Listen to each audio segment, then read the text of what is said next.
I originally was born and raised down here around South Mississippi in Lucedale, specifically a little Pascagoula River community called Buzzard Roost, which is out in the river swamp.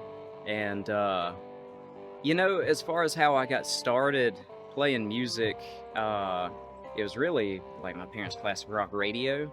Always playing, if we're in the car, it was always playing 96.1. And if we were at the house, the stereo was playing 96.1. And I just grew up hearing that music, just the classic rock and southern rock and like Allman Brothers and Leonard Skinner and everything. But music was always still in my life because our dad took us to Pensacola Spring Fest whenever I was a little kid.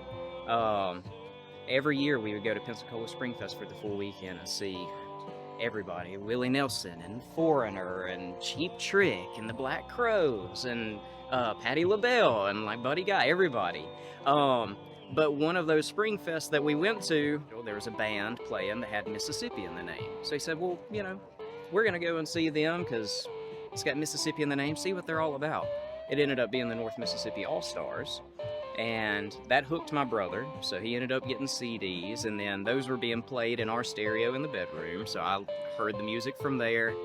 And after a couple years, he went off to college, and I grew up, playing out in the woods and hunting and fishing and stuff, and kind of got away from music, but I ended up going to Ole Miss for school, and once I got to Oxford, I realized this is where that music was. Like, Holly Springs is right up the road from Oxford, and Junior Kimbrough's Juke Joint used to be up the road, and R.L. Burnside used to play at Proud Larry's all the time, and like his sons still play at Proud Larry's all the time, and his grandson who played drums with him plays at Proud Larry's, and the Lyric Theater, and Blind Pig, and all these places in Oxford.